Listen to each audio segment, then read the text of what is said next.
I'm going to hand that to you. Bingo. Hey everybody, welcome to another Thursday Facebook Live. My name is John Whipple, and today I'm here in Palmer at the Glen Massey Theater with some of the folks from the FFA Alaska Chapter and a guest all the way from out of state. Is it Colorado? Colorado Association. That's awesome. And we're here because it's the Alaska Chapter's FFA 2022 convention this week, and so everybody's been super busy, and I'm down here helping out a little bit too, and I just wanted to pick these guys' brains a little bit, and they've been doing such an awesome job, and it gives me hope for the future when I get to hang out with folks like this that are so smart and so driven and who are working really hard towards a lot of different goals. And I thought I'd share a little bit with you guys about that and also hear from them what their experiences have been like, and also if any of you out there are interested in being involved in FFA, how you might be able to do that. So for starters, I have Tate here with me. Tate, tell me, what is your current station with the FFA and what's this week been looking like? Yeah, so I'm Tayten Barhaug. I'm the currently serving Alaska FFA State President, and this week's been crazy. We've had a lot of members come in and do great things. So our members do competitions. For instance, yesterday we had our agricultural mechanics competition, where students do welding, electrical. They actually built greenhouse garden tables for the Rabarchek project. So we have competitions for our students. We also have sessions. So this stage back here, we do our sessions every night, and we actually have one for tomorrow morning as well. So we have 2 tomorrow, and that's really fun times where we give our awards, we do a lot of keynote speeches, etc. We introduce people, and we give a lot of thanks to our volunteers during those sessions. So it's a lot of fun this week. Awesome. Why don't you pass it on down? Tell me a little bit, Ryan, about what you've been doing with FFA this week and your station as well. Yeah, absolutely. So I'm serving as the Alaska State Secretary this year, and this week, like Tate said, has been insane. We've had an awesome amount of members show up and just participate in activities from competitions to sessions. Awesome. And we have a state reporter from Colorado this week, which is pretty cool. So my name's Kambria Wilkin. I'm the Colorado state reporter, like we mentioned. I got the really cool opportunity to be able to come down and help out with convention.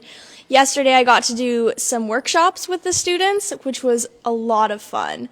They were really interactive. We got to talk about like motivation and how to find your motivation in FFA, which was really amazing. I found that Alaska FFA members are pretty cool. Yeah, and you've got to travel around a little bit and to see different chapters. What has that been like?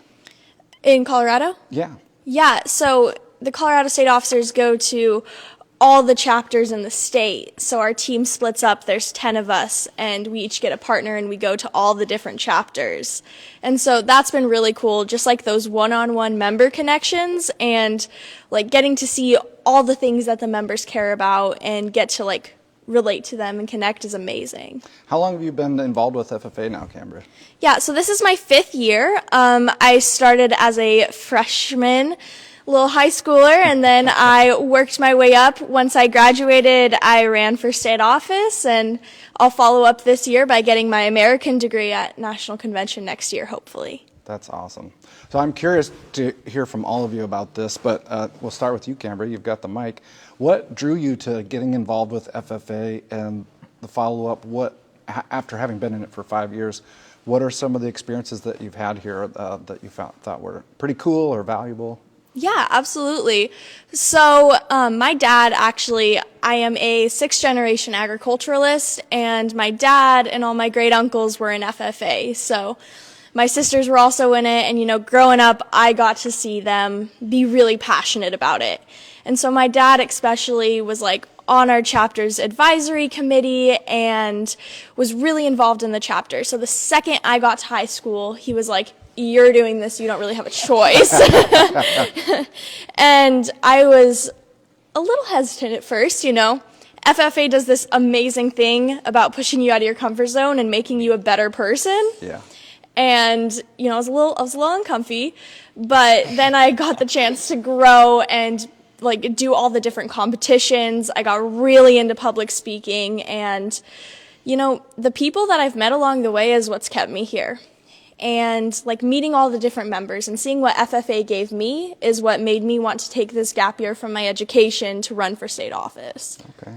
Wow, that's super awesome. Well, it's been really fun having you up here and get to meet you. Yeah, thank That's you for so sure. much. Ryan, I have the same question for you. How long have you been doing this, and what is FFA to you? What have you gotten out of this that you thought was pretty cool? Yeah, absolutely. So I joined FFA as a freshman, Okay. but wasn't really actively involved until my sophomore year. Okay. I moved up from Seattle, so I don't have the most agriculturally enriched background. I really didn't know what it was when I moved up here. So moving from Seattle to a rural Alaskan village, I was really shocked. And I was a little bit in culture shock, and that's when I found my advisor in Ninilchik, and I just clicked with my advisor. And then she slowly introduced me into FFA, and I definitely sat very quietly in corner for a couple meetings while our leaders and chapter officers talked to like these community leaders, and I was like super shy. And then give it a couple years, and I got really comfortable, and I really just found a home here. And I will have to say, like Cam said, it's the connections that have like kept me involved. Because you just meet so many people. Like, I've traveled to nationals with this organization. Wow. Yes. That's awesome. And now here you are up on stage addressing a whole room of people with confidence. Yes, and that is something 3 years ago I would have never guessed I would be doing. So it's been a journey. That's awesome. Well, Tate, same thing. I'm curious how long you've been doing this. I know it's been quite a while, and I'm also curious kind of your perspectives on being involved with FFA over the years. Yeah, so I started FFA in Wyoming.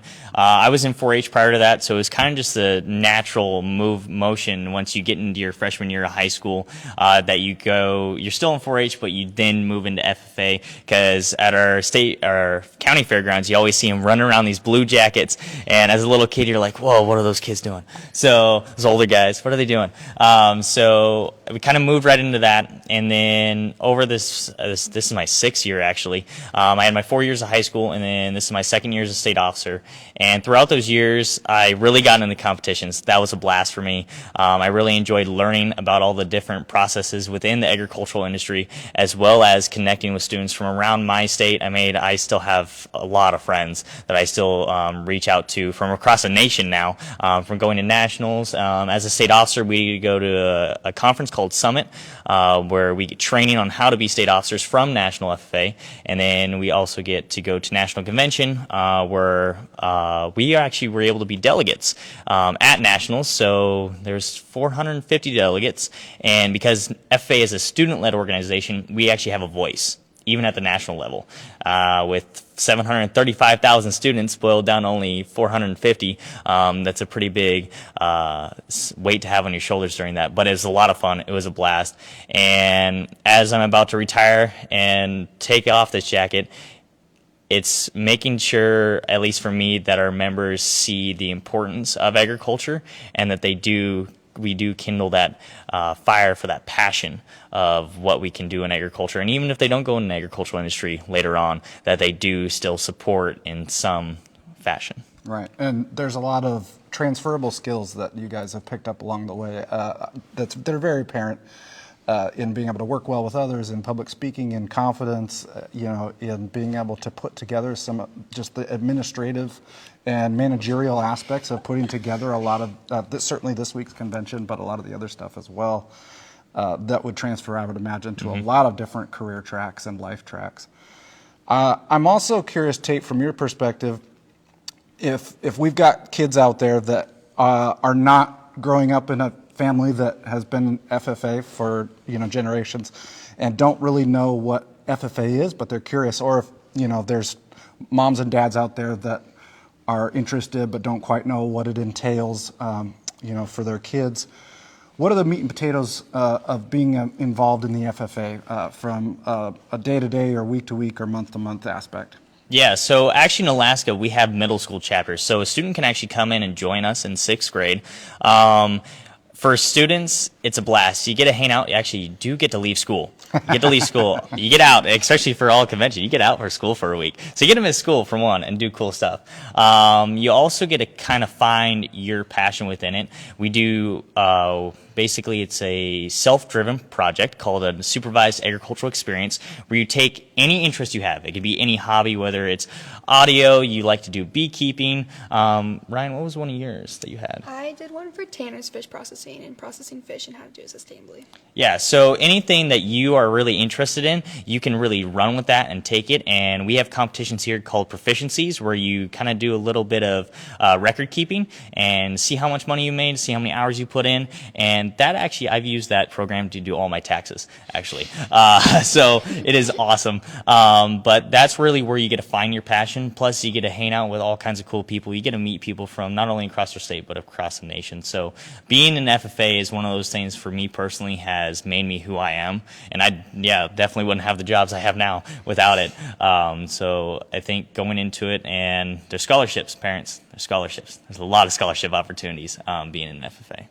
That you mentioned some of the tax preparation and budget aspects of this. That's something that I've noticed with FFA that is promoted pretty heavily, and that I've also noticed working in the Division of Agriculture that a lot of farmers and prospective farmers are not thinking about. That's a piece that they're missing often. They have a lot of passion for agriculture, but not a lot of thought has gone into a business plan and how they're actually going to make money, or even break even. It's kind of like, well, I'm just going to ranch, or farm and produce these things, and people are going to buy them, and it'll be all fine. Right? And so it's really encouraging to see younger generations coming up with the concept of, I need an effective business plan and identify markets that are going to actually buy my product. The interesting thing is when I first started, one of my SAEs was raising hogs. And so we did, I had to take a loan out from my parents, actually. They were kind enough to give me a loan to buy my pigs, and I did breeding swine. And so it took me 3 years till I found profit in it. Wow. So I kind of learned through that process of kind of run my own business, and I sold the piglets to actually other FFA students and 4-H students to use for their projects. So it was really cool because it was kind of giving a opportunity to those around me as well to go show pigs. But yeah, it took a while to see that money returned. I can imagine.